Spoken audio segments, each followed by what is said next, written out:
Got a 2000 Ford Excursion with the 6.8 liter V10, and today we're going to be doing the oil cooler replacement on it. So symptoms we had was basically just losing oil and climbing around underneath it, couldn't figure out where it was going, couldn't see any leaks anywhere.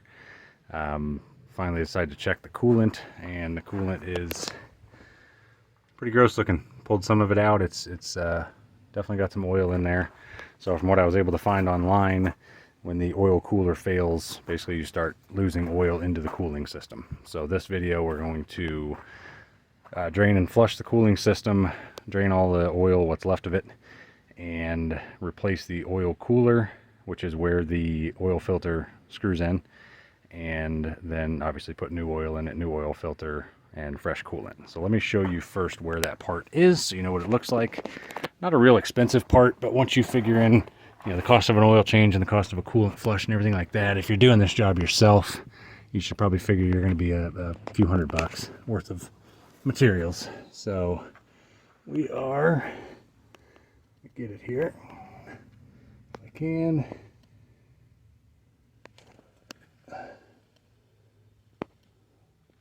Right up and there. Let me get a better angle here.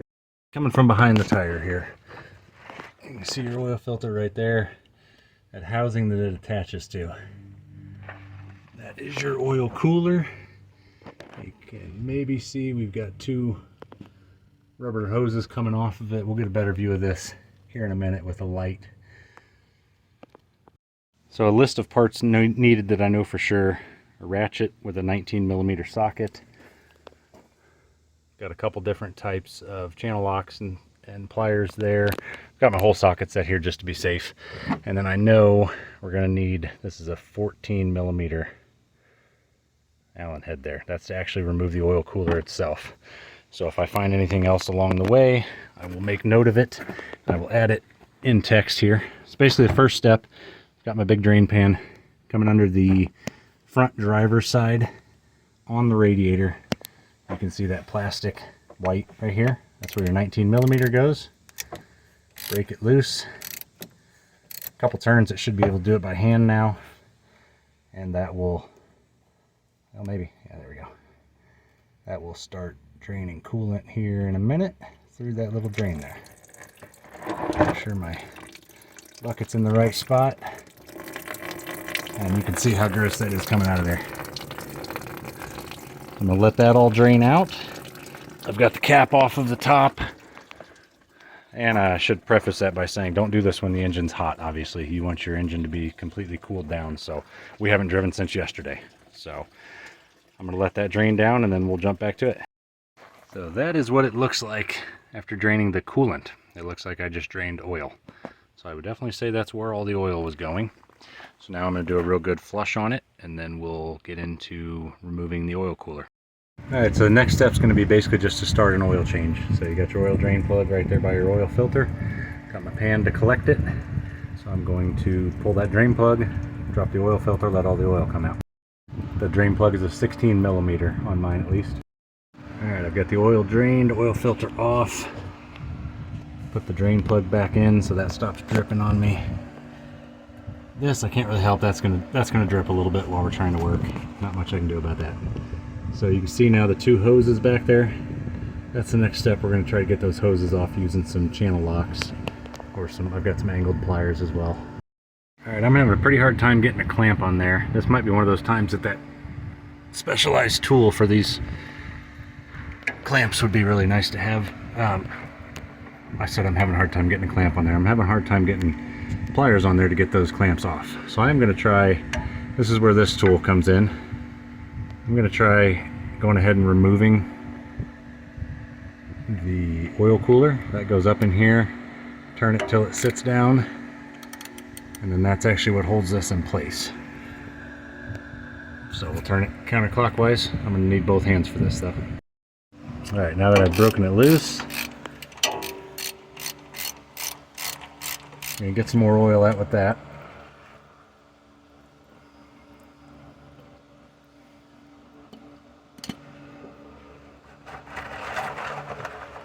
Get my pan back under there.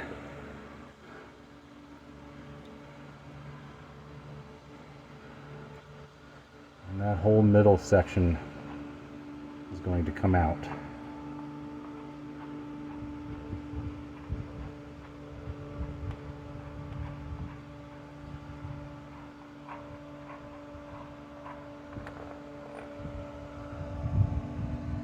There it is. Okay, so took that bolt out and then literally just gave a little pull on the housing here, and this whole oil cooler comes down. You can see that's what it's attached to. So I'm going to give this a look at and show you guys once I have it all apart here. But I'm assuming that O-ring or washer, whatever you want to call it right there, probably fails. That's how you start getting oil into your coolant. So now I should have a little bit easier access to those clamps. So I'm going to see if I can get those down now. To give you a better idea of what you're looking at here, this is the old oil cooler once it's off. So this part seals up to the engine. The bottom side is where you connect your oil filter. And then you've got two coolant lines coming in. That's what those hoses were on. And yeah, absolutely taking it off there was way easier for me. Reason being, one of the clamps was around here in the middle. So this nipple, whatever you want to call it, was in the way of getting to this clamp when it was up on the truck. So the way it goes on the truck, this piece you remember we took out, goes through there and then threads in. That's what's threading into the truck to hold it in place. So yeah, for me, take that out and then you're able to pull this down away from the engine, and then when it's loose you can swivel it and pivot it and whatever you need to do to be able to get a better angle on those hose clamps. So now we're going to do the reverse. We're going to get under there with the new one and connect the hose clamps up first, the hoses and hose clamps up first, and then I'll get this into place with, again, this part with the seal up against the engine, and then once it's in place, this is going to go back through like that and thread into the engine, and then we'll put our new oil filter on and refill the oil in the coolant and see what the next steps are. Alright, got those hoses connected. So I did it before putting this back up there to make it a little bit easier. So you can kind of twist and turn it and reach it a little bit better. So the next step is going to be this piece here. This little shoulder is what's going to hold this. So it's going to go in like that.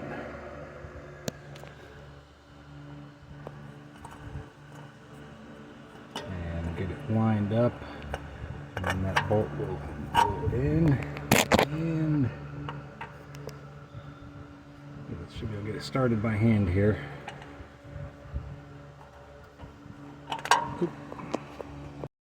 Alright, sorry about that. A lot of this requires two hands, so you can actually see when that shaft is going into the hole on there, so it's real easy to line up. Just kind of need two hands, one to hold the oil cooler in place, the lines going off towards the front of the engine, and the other one to start threading that in. So then we're back to this tool here.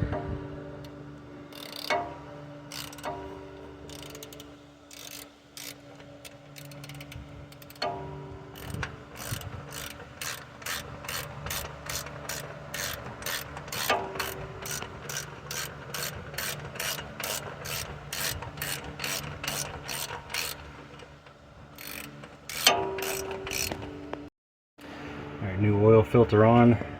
Wiped everything down everywhere that the oil had dripped before, so that as I put new oil in, I'll be able to see if we have any leaks or anything. Alright, put a couple quarts in, crawled underneath there, didn't have any leaks, so I went ahead and put the rest in. It's called for 6 quarts of 5W20. Just going to be make sure we got that valve closed back on here on your radiator, and then we'll start filling back up the coolant system.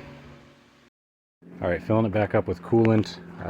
Put a gallon in, checked underneath at the oil cooler and at the drain plug. There were no leaks, so I'm continuing with it. Put in 3 gallons so far. You can see it's starting to get to the point where it's not draining down anymore. So now we need to burp it. And what that means, the easy way to do that, is crawl underneath here, find your lower radiator hose, right there.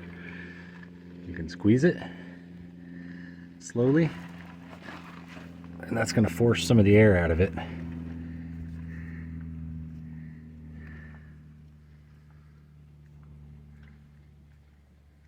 kind of hear it. I can hear it. You probably can't hear it on the phone, but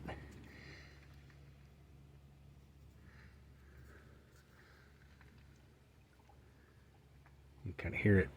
The coolant moving in the system there. That should allow some to bubble out through here and settle down in there. You can do the same thing with the top radiator hose once it has some in it. It doesn't have any in it yet, but you can see the line moving as I squeeze that. So this process takes a little time, but I've been filling this up and then squeezing the upper radiator hose, squeezing the lower radiator hose, let the vehicle run for a minute. I don't want to let it run too terribly long, but let it run for a minute so the water pump can kind of pull some of that coolant in through the system. And keep in mind, it's going to tell you that it holds like 27 quarts, I think is what it says, but you're never going to get all the old coolant out of the engine block and everywhere else. So if you drain it and then you're only putting back in, you know, I'm at 3.5 gallons or so right now, and if I don't get any more out, you know, I might be close to 4 gallons, but you're not going to get every last drop out of the engine and the radiator and everything else, so don't worry about that. Say to run it, I mean with the cap off. You don't want it building up pressure in there right now, because then you'll have to stop doing what you're doing. So as it runs even, you can kind of squeeze, help get some of that air out of there. Same thing with the lower radiator hose. So as I said, this is not a real fast process, so don't try to rush this. Again, I'm topping it off. I'm squeezing the lower radiator hose, squeezing the upper radiator hose, watching air bubbles come out, letting it run for a minute with the cap off, and then topping it off. I've had to do that 5 or 6 times now. Finally to the point where the last couple times that hasn't moved at all, but that doesn't necessarily mean you're done. So what I like to do at that point, throw the cap back on, because we're not building any pressure right now with the cap off.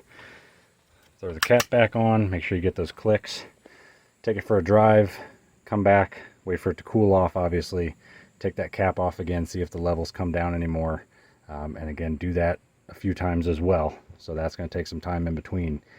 You can't drive it and then pop the radiator cap off. You have to come back, let it cool down completely, then take the radiator cap off, see if any more air came out and your level dropped. If so, top it off, burp it a little bit, drive it again.